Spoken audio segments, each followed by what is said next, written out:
Hello, welcome to my channel art and craft. আজকে আমি একটা নতুন জিনিস ট্রাই করছি, যেটা ট্রেন্ডিং বা ভাইরাল যেটা ইচ্ছে বলতে পারো। সেটা হচ্ছে লোটাস পন্ড উইথ রেজিন। তো অনেকে রেজিন ছাড়াও করছে, অয়েল ভার্নিশ দিয়ে বা জাস্ট এমনি পেন্ট করে। তো আমি রেজিন দিয়ে করছি। তো সবার আগে আমি একটা কার্ডবোর্ডকে রেডি করে নিয়েছি। তার চারপাশটাতে দেখো ক্লে দিয়ে আমি এটাকে সিকিউর করে নিয়েছি, যাতে দেখতেও ভালো লাগে, প্লাস মানে রেজিনটা দেওয়ার পরে বাইরে না বেরিয়ে যায়।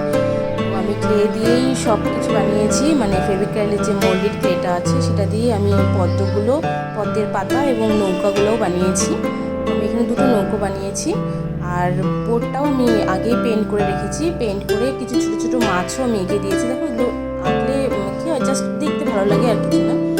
তো এগুলো আমি আগেই বানিয়ে শুকিয়ে রেখেছি, প্লাস রং করে রেখে দিয়েছি। সবগুলোই আমার আগেই রং করা। তো এবার আমি রেজিনটা দেওয়ার পরে, হালকা একটা রেজিনের কোট দেওয়ার পরে আমি সব নৌকো এবং আমার যে পদ্ম ফুল পাতাগুলো বানিয়ে রেখেছিলাম সেটা একটা একটা করে অ্যাড করব। আর এগুলো অ্যাড করছি দেখো নিজের ইচ্ছা মতো, যেদিকে তোমার যদি কখনো মনে হয় পাতা কোথাও বেশি দেবে, ফুল দেবে, সেরকম অনুযায়ী। আমি বেশি কিছু বানাইনি, আমি অল্পই বানিয়েছি, যেহেতু আমার বোর্ডটাও খুব একটা বড় না। ছোটো করে একটা ট্রাই করলাম যে কীরকম হয়। যদি আরও তোমাদের সাপোর্ট পাই, ভালো লাগে, যদি আরও দেখতে চাও, তো আমি এরপর আরও এরকম বানাতে পারি। তো আমি যে সেটা বানিয়েছি দেখো, সবগুলো ফুল পাতা নৌকো এগুলো আমি অ্যাড করে দিয়েছি। এগুলো অ্যাড করা হয়ে গেছে, সবগুলোই প্রায় দিয়ে দিচ্ছি। ফুল পাতা, একটা ছোটো ছোটো কুড়ি, পদ্মের কুড়িও বানিয়েছি।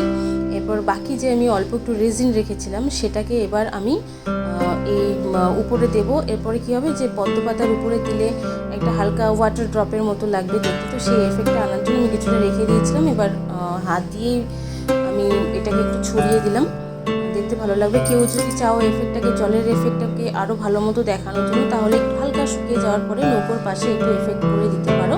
রেজিনটা দেওয়ার একমাত্র কারণ, যেহেতু দেখলে এটাকে একটু জলের মতো মনে হবে, যেন জলেই নৌকোগুলো প্লাস পদ্ম ফুল বা পাতাগুলো ভাসছে, এরকম একটা এফেক্ট দেওয়ার জন্য ফার্স্ট টাইম ট্রাই করলাম। জানি না কীরকম হবে, তবুও চেষ্টা করলাম আর কি, যেহেতু এটা ট্রেন্ডিং, সবাই বানাচ্ছে, আমিও একটু ট্রাই করলাম। এবার আমার এগুলো মোটামুটি সব দেওয়া হয়ে গেছে। এবার দেখি, চলো 24 ঘন্টা রাখার পরে এটা কীরকম লাগে দেখতে। তো 24 ঘন্টা হয়ে গেছে আমার রেজিনটা শুকোনো। তারপর এফেক্টটাতে দেখো কতটা গ্লসি লাগছে। রেজিনটা দেওয়ার জন্য মনে হচ্ছে জল একটা ভাব আসছে আর কি। তোমরাও চাইলে এরকম ট্রাই করতে পারো। এটা খুব একটা কঠিন না, শুধু রেজিনটা মিক্সিং করার সময় তোমাদের একটু খেয়াল রাখতে হবে যে রেশিওটা যেন ঠিকঠাক থাকে, যেন এয়ার বাবল না তৈরি হয়।